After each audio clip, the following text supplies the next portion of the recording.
संस्कृत का एक श्लोक मुझे याद आ रहा है।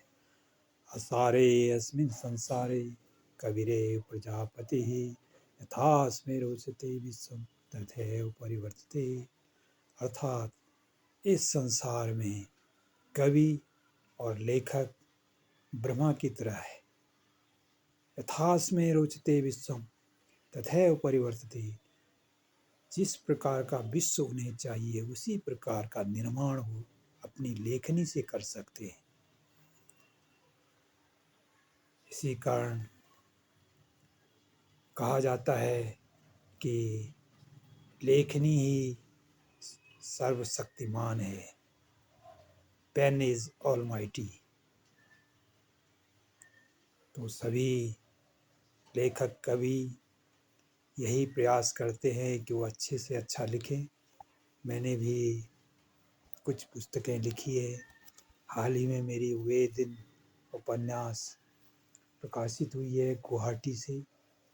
इसमें मैंने काल्पनिक पात्रों के द्वारा अपने जीवन के, अपने परिवार के संघर्षों को दिखलाया है।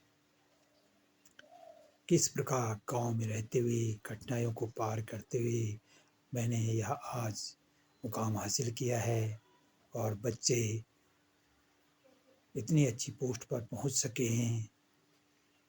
प्रभु की कृपा का चमत्कार भी रहा है।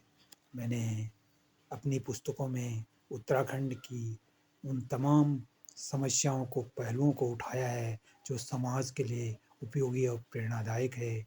मेरे द्वारा पर्यटन दूत खंड काव्य, शिला का उत्तरांचल उपन्यास, हिम तरंग काव्य कृति, उत्तराखंड राज्य निर्माण आंदोलन का इतिहास, पहाड़ की 8 कहानियाँ और अनुराधा, वे दिन उपन्यास ये प्रकाशित हुए हैं। मेरी पत्नी ने भी एक 8 पर्वों का इतिहास कोरा माहेश्वर लिखा है। और उत्तराखंड का अतीत सजीव वृक्षों में स्वर्ग टुकड़ उत्तराखंड, ये मेरे अप्रकाशित रचनाएं हैं।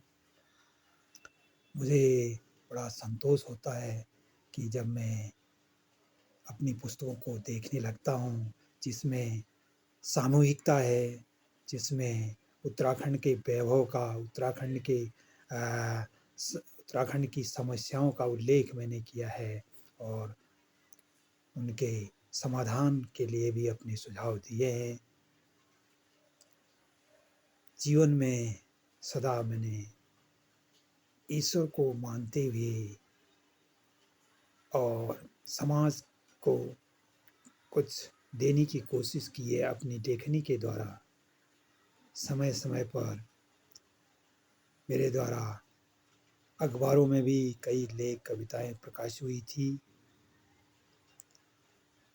वे दिन उपन्यास जो है एक ऐसा, आप कहें कि एक ऐसी कृति है जिसमें मैंने गांव से लेकर यहाँ पहुँचने का पड़ाव, जहाँ आज मेरा बेटा डॉक्टर मनीष भट्ट आईआईटी में असिस्टेंट प्रोफेसर है, छोटी बेटी दिव्या मेरी पॉलिटेक्निक में एचओडी है और बड़ा बेटा दिनेश फिजिक्स में लेक्चरर है। मेरे दामाद डॉक्टर प्रेमदत्त डीआरडीओ में जेडी हैं। तो इस मुकाम को कैसे हासिल किया, यह भी मेरे इन रचनाओं में उपलब्ध होता है।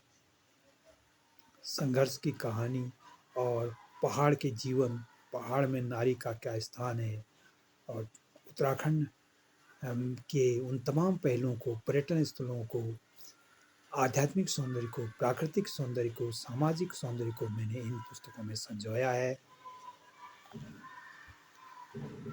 मैं आपके स्नेह का आकांक्षी हूँ और समाज के हर वर्ग के सभी लोगों के प्रति आभार व्यक्त करता हूँ। धन्यवाद। मैं डॉक्टर धर्मानंद भट्ट, मनीष निकेतन, टाकाना रोड, पिथौरागढ़।